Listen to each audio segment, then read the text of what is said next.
Excelentísimo señor Taleb Rifai, Secretario General de la Organización Mundial del Turismo.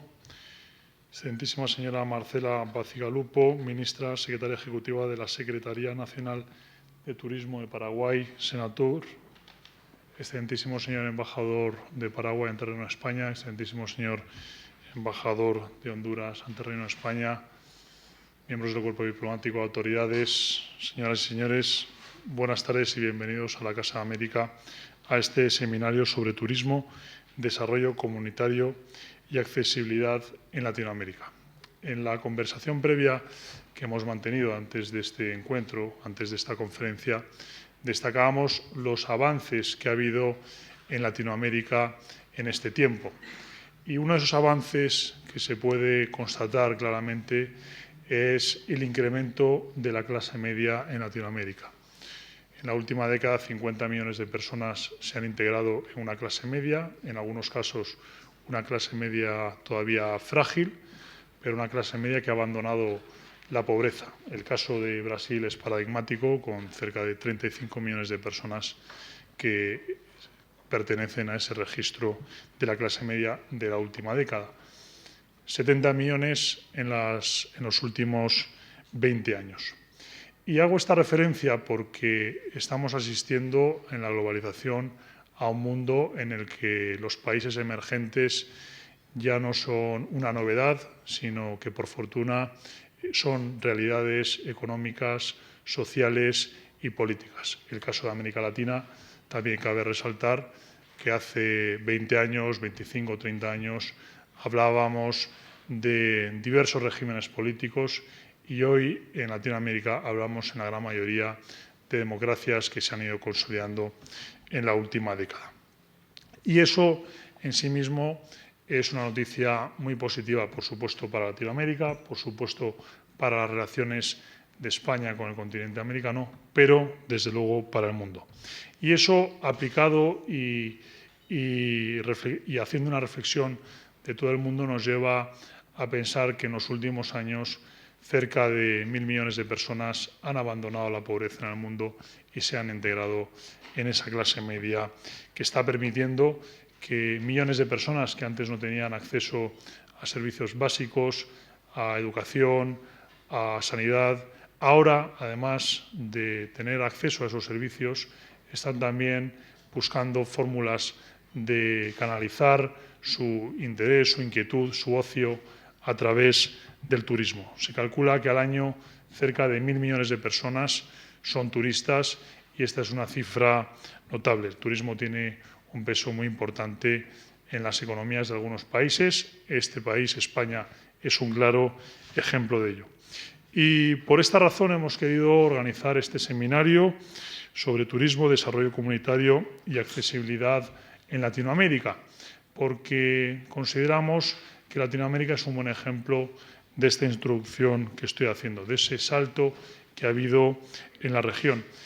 Y esto permite que millones de personas puedan tener un trabajo digno a través del turismo y también el turismo colabora en el desarrollo de las comunidades, de los pueblos originarios y en la conservación del patrimonio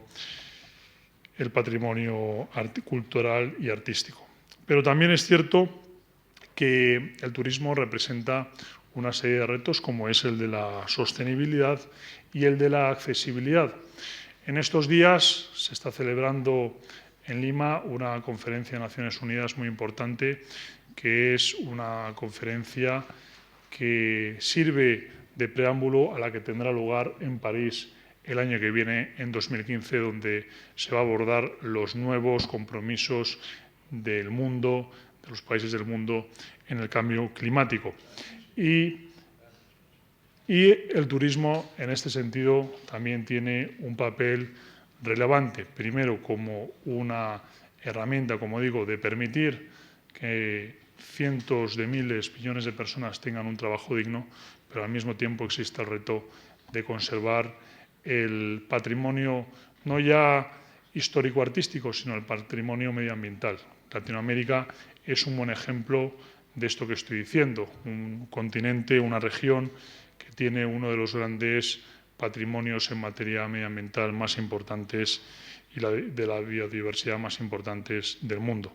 Por tanto, en este seminario queremos abordar todos estos retos con personalidades, con responsables del ámbito institucional y político tan importantes como el Secretario General de la OMT y la ministra de Paraguay, y además con empresas que nos van a dar la visión del sector privado.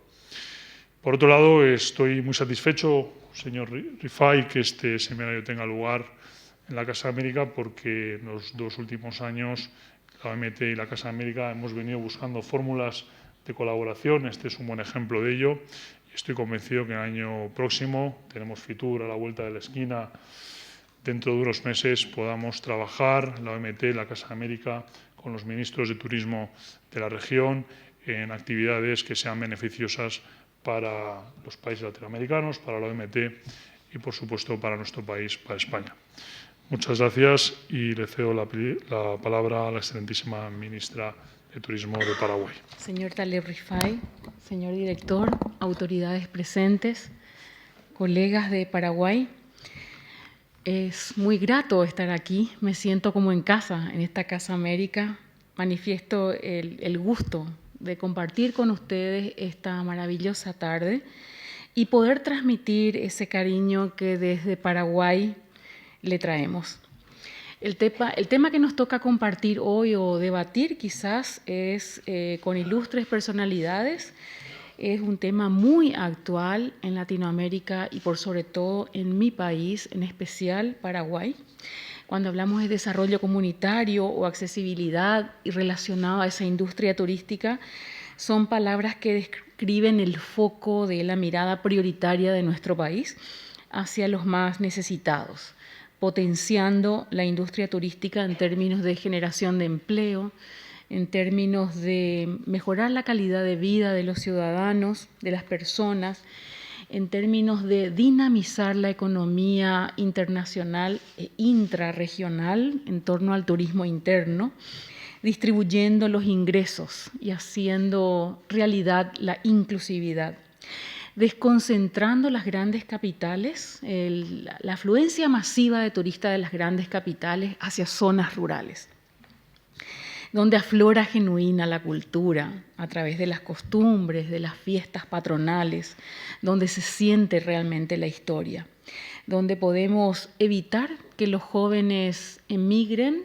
hacia zonas en teoría más productivas y donde nos permitan que las mujeres se conviertan en microempresarias y, ¿por qué no, en microempresarias turísticas? Y contribuyan de esta manera con la familia. En Latinoamérica encontramos un alto nivel de participación de las mujeres en el ámbito rural. Para nosotros es un gran desafío que los jóvenes se encuentren con esa oferta turística. La clave del desarrollo del turismo a nivel regional, ellos son los que nos garantizarán pasar de generación en generación esa cultura que yace en el seno de cada país en Latinoamérica. Este continente de un sinfín de elementos comunes, pero con una sabiduría y con la más alta capacidad de tornar estos elementos comunes a una rica diversidad capaz de conquistar la atención de un público internacional que busca el turismo no tradicional, el turismo no convencional. Y antes de pasar a otro tema, me gustaría comentar que Paraguay está trabajando fuertemente en el desarrollo de un programa denominado Posadas Turísticas. Nosotros no lo inventamos, eso copiamos de Colombia a través de una cooperación internacional, adaptándolo a nuestro país.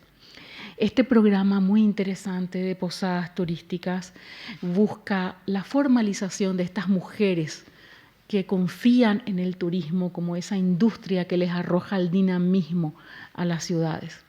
Y una de ellas le filmábamos para un material audiovisual y decía: no puedo creer, de vender chipa soy microempresaria turística. Y eso es un orgullo que les transmito hoy. Ustedes conocerán la chipa, es algo muy nuestro. Y este programa de posadas turísticas busca vincular al elemento identitario, al elemento que les identifica a cada región del país. Sin embargo, les transmito, muy orgullosa de este programa, les transmito una inquietud, porque cuando hablamos del turismo hablamos, y esto me lo enseñó Taleb, hablamos de desarrollo y hablamos de promoción. Y son dos patas de un cuerpo que deben trabajar, ir en conjunto hacia un mismo objetivo. Cuando hablamos de promoción país, siempre recibimos y comparto con mis colegas esas inquietudes que atravesamos nosotros que dicen, al Paraguay no se le conoce. Y yo respondo, ¿con relación a quién? ¿O con relación a qué? Sin embargo, venir muchas veces al final de una larga lista de países no es tan malo. Podemos ver el camino que transitaron los otros, podemos copiar sus prácticas buenas y podemos evitar errores que otros países cometieron. Mi país, ese país que forma parte de esa América, es un país de poco más de 400.000 kilómetros cuadrados y un poco más de 6 millones de habitantes, pero con la mayor variedad de ecorregiones de la región, en su sentido más puro y original. Y eso constituye un gran atractor turístico. En este momento, como país, no nos ocupa crecer a ritmos acelerados, compitiendo en la vorágine marketera. Sin embargo, nos ocupa crecer a un ritmo de ir cuidando el medio ambiente, respetando la cultura, la individualidad y sobre todo tomar cuidado del empoderamiento de las comunidades, que es el foco del desarrollo comunitario. Y así asegurarnos, repito nuevamente, que sus jóvenes pasen la experiencia de generación en generación y que ellos entiendan al turismo como esa industria que no tiene rivales transversales y que es la que ofrece 1.000 millones de posibilidades, el eslogan del turismo del año 2015. Les agradezco este espacio, llegar a ustedes es un honor, pero por sobre todo no quería dejar de terminar sin desearle un excelente y bendecido resto del año 2014. I have to start by apologizing that I will be speaking in the second most important international language in the world. So please forgive me, and if you need to put on your headphones, I'll give you a minute or two. I really apologize. I try my best, but I would be doing very much unfairness to the language if I speak it. So I'm also speaking in the language that's not my language as well, so please forgive me. Minister Marcela Bacigalupo, what a pleasure it is to be with you again.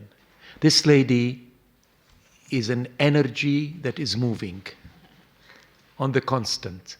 I was in her great country 2 months ago, and I can tell you the amount of energy that emanates from her and her team is incredible.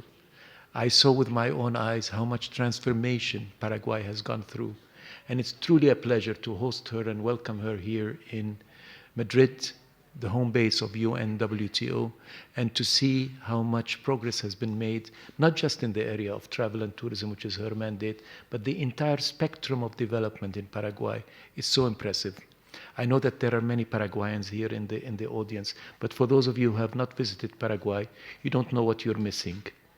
It's truly a wonderful country with wonderful, embracing and warm people, but it has developed in such a way that now it is quite an advanced, developed country, and a country that is capable of welcoming all of us. I'm truly honored and pleased to have you with us this evening. The way it was translated to me, the minister was saying good afternoon. I don't know if that's the same thing in English as it is in Spanish, but to me, if I was in any Anglo-Saxon country, this would already be deep into the evening.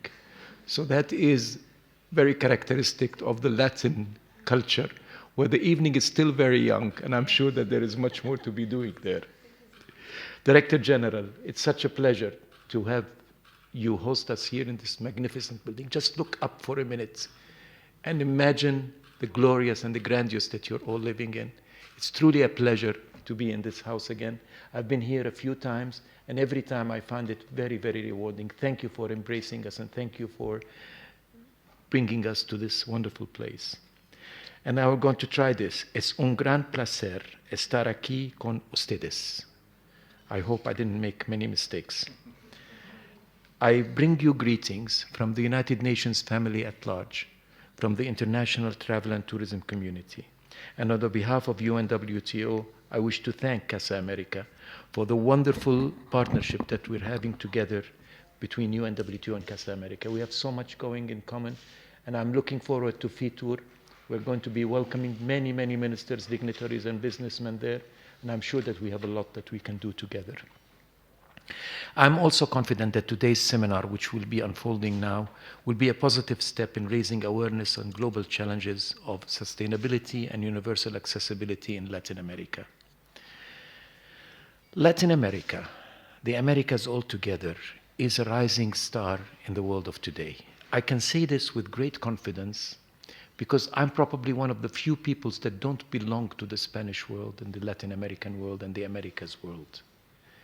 I see it from a different global perspective, and I can compare things, and I can tell you what is happening in the Americas today is a story of success by all measures. And that's why for Casa América to initiate this seminar on sustainable development and linking tourism to development is positioning Americas in a leadership position in the world today. And I'm sure you can do a great job there. My dear friends, this is the age of travel, without doubt. This is the age where people have gone out of their shells, defied all obstacles, and wanted to travel. 1 billion, by the end of this year, it will be 1.1 billion. And I hope whoever is putting headphones, I don't see anybody putting headphones, and I'm very happy, which means that you all can understand what I say directly, I hope. Traveling in one single year, international travelers. You have to add to that 5.5 to 6 billion people travel inside their own countries. Last month, I was in China. In China alone, there was 3.2 billion domestic trips in 1 year, 2013. This is not a normal human activity, it's a revolution. People are defying all visa complicated, cumbersome procedures. They're defying obstacles, they're defying economic challenges, geopolitical problems, and traveling. Because they need to travel, because they want to travel, because they realize that travel is part of today's culture. Today, we have 1.1 billion international travelers crossing borders in 1 year. We have just closed the numbers on 2014's first 9-month data. Compared to the first 9 months of 2013, there's a 5% growth over the 5.2% growth of 2013, which is tremendous, because this is happening in spite of one very mediocre economic recovery, as was described by the Director General of IMF last week. I was in Washington, and that's exactly the words that Christine Lagarde used. She said the world is passing through a mediocre economic recovery, uneven and still very sluggish. In spite of geopolitical strains and challenges, just open your television or your news and you will find out how much the world is undergoing many tensions in many parts of the world.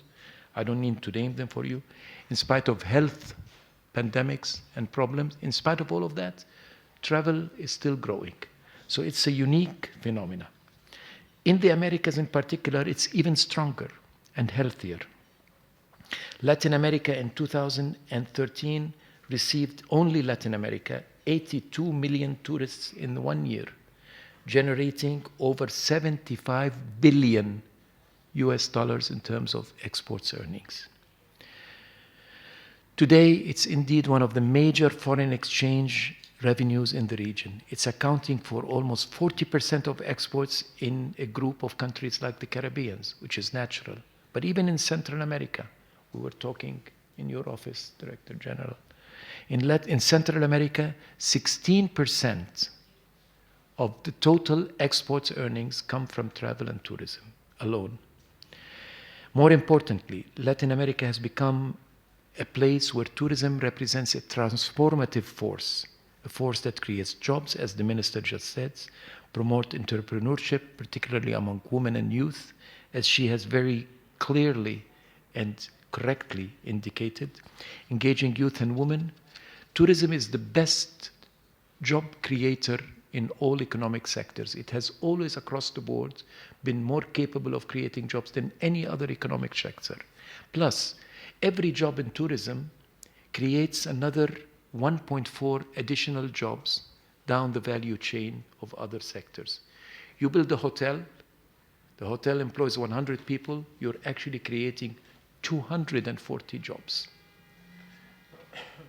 The people that provide food to the hotel, the people that make the furniture, the people that make the maintenance, the lawyers, the accountants, the taxi drivers, all the value chain that tourism's horizontal ability can provide. It brings new opportunities for local communities in urban and rural and remote areas. It renovates them. It brings more pride. It keeps people living where they are living, because jobs are created where they need to be created. Yet, I have to say something that's very, very important. This does not happen alone. It's not a coincidental thing. It is a result of a clear political will that believes that tourism can be a transformative force. I was in Paraguay last month, as I said, 2 months ago, as I was just telling you. I met the vice president there. The president was away in China for another trip overseas. The vice president was with us all the time in the seminar that we were there. I met many high-level officials. They were all so keen and so interested in giving due importance to tourism in the national agenda. If governments don't believe in that, it will not happen by itself. The reason for success of tourism in any country around the world is that it would be embraced by the highest political authority in the country. Private sector alone cannot do it. Public sector can only do it if the orders and the belief and the commitment comes from the top. And that is happening in Latin America and happening in the Americas altogether. Paraguay is a model for sustainable and responsible tourism. I especially want to commend SENATUR for their important work in promoting gender equality, economic empowerment of women in the tourism sector. Your National Rural Community Tourism Plan is one worth pointing at. It's a very comprehensive plan. The advances in social inclusion and economic growth for the community. These are all outstanding examples of how harnessing tourism's power for sustainable development will increase society's well-being. My dear friends, tourism has become a cornerstone in the global economy. Today, 9% of world GDP is from tourism. 20%, 25% in many countries around the world of global exports in services come from travel and tourism. It is truly a central global phenomenon. When we say that 1 billion international travelers cross borders in one single year, it means that 1 out of 7 of the people of the world, just imagine that, make an international trip every year. Who could have imagined that this would have happened not 10 years ago, 5 years ago even? But this tells only a small part of the story of travel and tourism. World Tourism Day, celebrated this year, was about tourism and community development. Because behind tourism there is this extraordinary rise that are millions of people traveling. Their lives are depending on the other travelers. Their lives has profoundly changed by the change in income and living conditions that have been provided by the extra income and the jobs that are provided by travel and tourism. These are not people that you sometimes stop and think about them. They are the innkeepers, the chefs, the shop owners, the taxi drivers, the artisans, the bankers, the tour guides, the millions more who make tourism what it truly is, a people's sector. Tourism and tourists like ourselves make a difference in their own life and make a difference and enrich the lives of the visitors to a certain place. Each time we travel, we use local transports, we buy from local produce, we contribute to the very long value chain of services that are there. We don't notice that, we don't stop and think about it. But every time you insist you want to buy something local, every time if you go to Paraguay, just go to the fair that was done for the Guaranese handicrafts that I had the opportunity to visit. You would realize that by simply purchasing a small item there, you're improving a life of a family. And 10 items improves the lives of 10 families, and so on and so forth. These acts create jobs, provide livelihood, send children to schools, puts roofs over people's heads. This is how we should think of tourism, not just about having good times in traveling, which it is important. Tourism is about celebrating everything that's beautiful in life, but it's also about making lives of the host communities better. A country that is not enjoyed by its own people cannot be enjoyed by its visitors. A country that is not safe for its own people cannot be safe for its visitors. And therefore, we need to ensure that tourism creates a better life for the people that we visit, not just an enjoyable experience to the people that are visiting. Tourism engages the local population in all these value chain services, fosters education, skills, local governance capacities, and builds stronger and more resilient community. But more importantly, tourism creates peace in this world and contributes in ways that are so impactful on peace and stability. When you visit certain people, when you drink the tea in Paraguay, when you go and try the beautiful gastronomy that is there, you cannot but fall in love with the people that are producing this culture. All the stereotypes in your head starts breaking apart.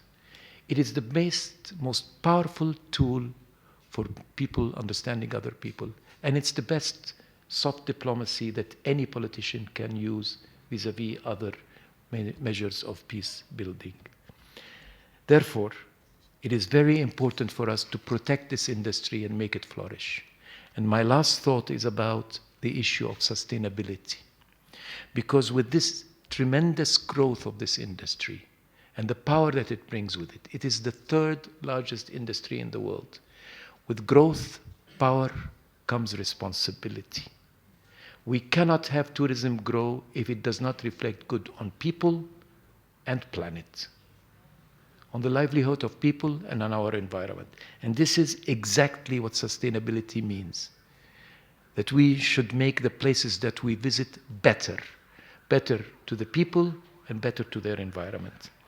This is very clearly manifested in our Global Code of Ethics that was approved by the United Nations General Assembly in 2001, where it says that tourism must become a force for good, because if it isn't, it is not worth exercising at all. Growth of tourism on one hand, and sustainability and responsibility on another hand, are not what we call in English a zero-sum game. The growth of one must mean the growth of the other. The more people we welcome, the better the place must become, because the earnings and the revenues and the money that comes from this growth of the industry must be utilized to make the lives of people better and the environment in a better place. Tourism is the best friend of culture. Tourism is the best friend of the environment. If we don't see it like this, it's not worth happening. Tourism must not only not damage the place, but even make it better. If it doesn't make it better, it is not worth being there altogether. These, my friends, are some of the thoughts that I wanted to share with you. Once again, I know that the value of me standing here and speaking to you has a greater meaning because I'm speaking to the people in a region that is a rising star, not only in the area of travel and tourism, but in the world today, as the director just illustrated to you. the Americas is now establishing itself as a real power in the world, a power of democracy, the power of a rising middle class, and all of this must be encouraged. And we see tourism simply as an element to facilitate that. This is the way we should see it, and this is why the sector that I represent means anything at all. It goes beyond just enjoying your travel and enjoying your trip. It's about how to make life a better thing for everybody and how to make this world a better place. I thank you very much. Muchísimas gracias.